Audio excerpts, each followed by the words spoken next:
Bonjour et bienvenue dans Rhapsody, rapport son digitalisé.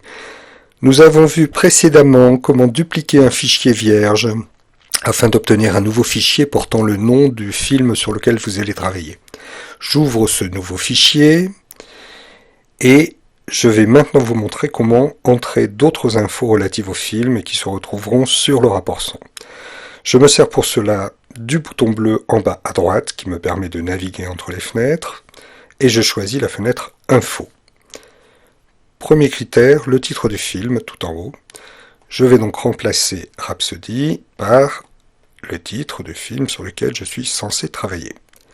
En cliquant en dehors de la fenêtre, vous sortez du mode édition. Et maintenant, il vous faut renseigner les 4 critères techniques que sont le TC son, la référence 1000 Hz, la fréquence d'échantillonnage et le TC caméra. Pour cela, rien de plus facile, vous cliquez sur la case blanche et un menu déroulant apparaît dans lequel vous pouvez choisir le critère qui vous convient. Si aucun critère ne vous convient, il suffit de cliquer sur la case noire et vous voyez apparaître la liste, mais cette fois-ci elle était éditable, donc vous pouvez entrer ou supprimer des critères. Pour ce qui est du nom de l'enregistreur, si vous cliquez sur la case blanche, vous n'avez accès qu'à la liste en mode édition, car le nom de l'enregistreur sera choisi ultérieurement au moment où vous allez entrer le numéro de séquence et le numéro de plan.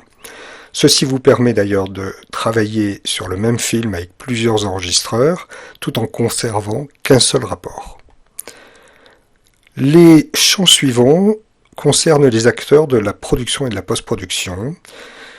Pour le réalisateur, puisque rien n'est encore renseigné, il me suffit de cliquer sur plus et d'ajouter le nom de mon réalisateur.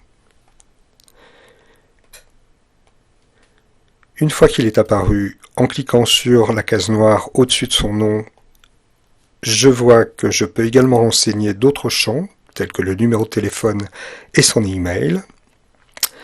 Les adresses mail serviront d'ailleurs pour envoyer le rapport son par Internet. Si des noms ont déjà été rentrés, ils constituent donc une liste accessible en cliquant sur la case blanche.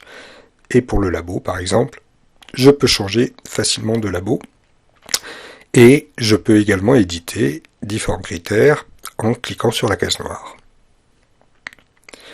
Une fois tout ceci rentré, nous verrons prochainement comment continuer à rentrer d'autres informations, en l'occurrence le nom des comédiens et des moyens techniques que vous employez dans une autre fenêtre qui s'appelle Contenu.